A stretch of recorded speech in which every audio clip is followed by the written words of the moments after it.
Hello दोस्तों, आज हम जानेंगे भारतीय संविधान की प्रमुख विशेषताओं के बारे में।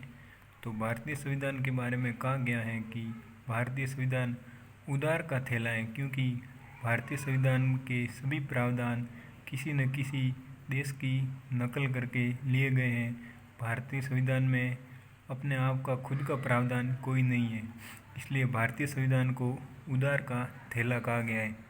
तो सब आइए शुरू करते हैं। भारतीय संविधान का सबसे बड़ा स्रोत 1935 का शासन अधिनियम है, और जो शक्तियों का पृथक्करण था वो मॉन्टेस्क्यू ने दिया था। वहीं बात करें अमेरिका से कौन कौन से प्रावधान लिए गए, तो शक्तियों का पृथक्करण है और फंडामेंटल राइट हैं जो मौलिक अधिकार हैं। वहीं रेट्स हैं, महाभियोग और न्यायिक पुनरावलोकन तथा उपराष्ट्रपति के ये सभी प्रावधान अमेरिका से लिए गए हैं।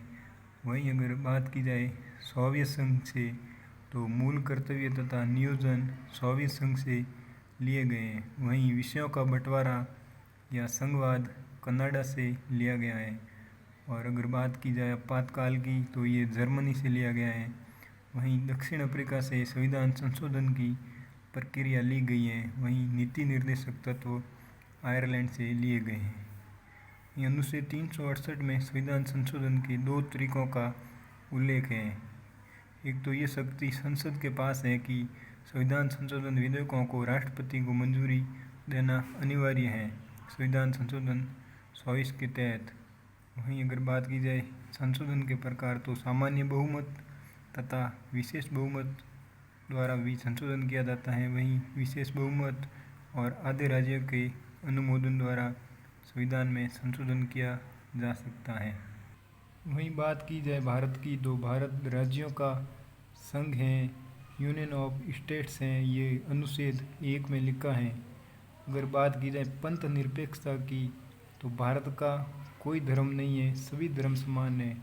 अर्थात यहाँ ऐसा नहीं है कि कोई एक स्पेशल धर्म है, सभी धर्म को समानता दी गई है। और अगर बात की जाए एकीकृत न्यायपालिका की, तो सभी हाई कोर्ट और सुप्रीम कोर्ट के जजों, वकील आदि की सेवा शर्तें तथा उनकी नियुक्ति संसद द्वारा ही की जाती हैं। जबकि स्वतंत्र न्यायपालिका है भारत में। न्यायाधीशों की नियुक्ति में सरकार की कोई भूमिका नहीं है, न ही सरकार उसे हटा सकती है और न ही संसद में उनके खिलाफ बात कर सकती हैं। वहीं बात की जाए मूल अधिकारों की, तो संविधान के निर्माण के समय 7 मौलिक अधिकार थे, लेकिन 44वें संविधान संशोधन जो कि 1978 में किया गया था, तो उसमें 7वां मौलिक अधिकार राइट टू वेल्थ यानी संपत्ति का अधिकार हटा दिया गया। और उस टाइम मोरारजी देसाई प्रधानमंत्री से उस समय ये मौलिक अधिकार हटा दिया गया। और अगर बात की जाए न्यायिक पुनरावलोकन की, तो न्यायिक पुनरावलोकन शब्द संविधान में नहीं है, लेकिन अनुच्छेद 13 है जो इसका आधार है।